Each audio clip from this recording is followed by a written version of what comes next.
ایک صاحب شدید مالی تنگی کا شکار تھے۔ کھانا پینا تو خیر پورا ہو جاتا تھا مگر رہائش کی سخت پریشانی تھی۔ وہ ایک اللہ والے بزرگ سے عقیدت رکھتے تھے۔ حالات سے تنگ ہو کر ان کی خدمت میں حاضر ہوئے اور عرض کیا کہ حضرت بہت تکلیف ہے، بہت پریشانی ہے، بس ایک کمرے کا گھر ہے، اس میں خود بھی رہتا ہوں، میری بیوی اور 4 بچے بھی ساتھ ہیں، بوڑھی والدہ اور 2 بہنیں بھی ساتھ ہیں اور خاندان کی ایک بوڑھی رشتہ دار بیوہ خاتون بھی میرے زیر کفالت ہیں۔ اتنے سارے افراد اور ایک کمرہ، بہت سخت پریشانی ہے۔ یہ کہتے ہوئے ان کے آنسو بار بار چھلک پڑے۔ بزرگوں نے گردن جھکائی، غور کیا اور فرمایا، تمہارا مسئلہ حل ہو جائے گا، ایک مرغہ لے آؤ اور اسے بھی اپنے کمرے میں ساتھ رکھ لو۔ وہ صاحب خوشی خوشی گئے، مرغہ لیا اور اسے بھی کمرے میں رکھ لیا۔ ایک ہفتے بعد بزرگوں کے پاس حاضر ہوئے تو پہلے سے زیادہ غمزدہ اور دکھی تھے۔ حضرت مسئلہ بالکل حل نہیں ہوا، بلکہ اب تو اور بڑھ گیا ہے۔ مرغہ شور مچاتا ہے، گندگی پھیلاتا ہے۔ بزرگوں نے گردن جھکائی، تھوڑا سا سوچا اور فرمایا، اب میں سمجھا، تمہارا مسئلہ تھوڑا بڑا ہے، تم ایک بکرا لے آؤ اور اسے بھی ساتھ رکھو اور ایک ہفتے بعد اطلاع دو۔ ہفتے بعد وہ صاحب آئے تو پریشانی سے کانپ رہے تھے۔ یا حضرت، مسئلہ اور گمبھیر ہو گیا ہے، بکرا پیشاب بھی کر دیتا ہے اور نیند بھی ٹھیک نہیں کرنے دیتا۔ بزرگوں نے غور کیا اور فرمایا، اچھا اب سمجھا، تمہارا مسئلہ کیا ہے۔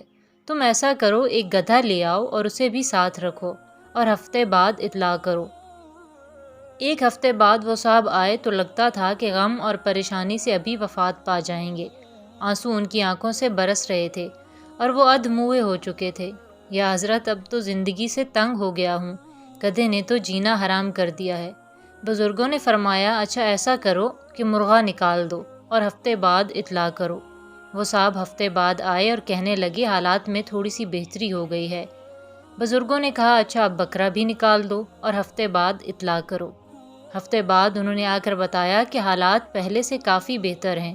فرمایا، اب گدھا بھی نکال دو اور ہفتے بعد اطلاع کرو۔ ہفتے بعد وہ صاحب آئے تو ہاتھ میں مٹھائی کا ڈبہ تھا، چہرے پر مسکراہٹ اور انگ انگ میں خوشی۔ حضرت، مسئلہ بالکل حل ہو گیا ہے، اب اپنا کمرہ بنگلہ لگتا ہے، سب گھر والے خوش ہیں، سب کھلے کھلے رہتے ہیں اور کمرہ بالکل پاک صاف ہے۔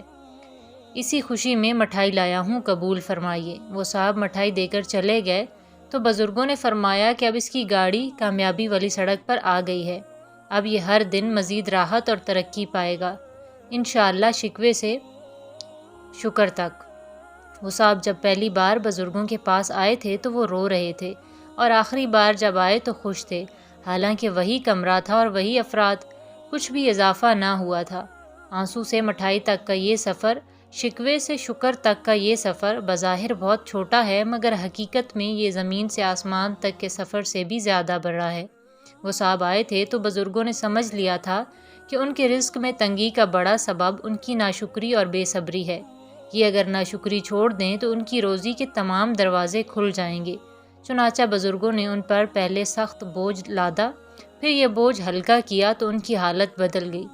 اپنی بیماری میں کراہنے والا کوئی شخص ہسپتال کے ایمرجنسی یا کیجولیٹی وارڈ میں چلا جائے تو واپسی پر وہ شکر ادا کرتے ہوئے نکلتا ہے۔ شیطان کا ایک نام کفور ہے، بہت بڑا ناشکرا، اور یہی ناشکری شیطان کے ہتھیاروں میں سے ایک مہلک ہتھیار ہے۔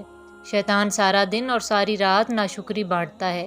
آپ کے پاس جو سواری ہے، آپ کو اسے اچھی سواری کی لالچ میں ڈال دے گا، تب اپنی سواری حقیر نظر آئے گی تو ضرور ناشکری ہوگی، اور جب ناشکری ہوگی تو پھر برکت ضرور اٹھ جائے گی۔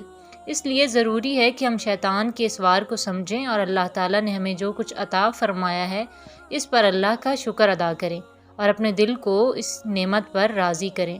آج مسلمانوں میں جو ہر طرف رزق کی تنگی اور بے برکتی پھیلی ہوئی ہے، اس کا ایک بڑا سبب یہی ناشکری ہے۔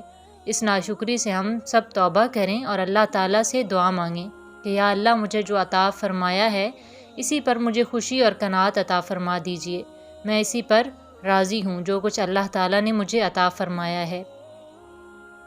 میاں بیوی، اولاد، مکان، خوراک، کپڑے، صحت وغیرہ، ان سب میں ہم شکر گزاری کے راستے کو اختیار کریں۔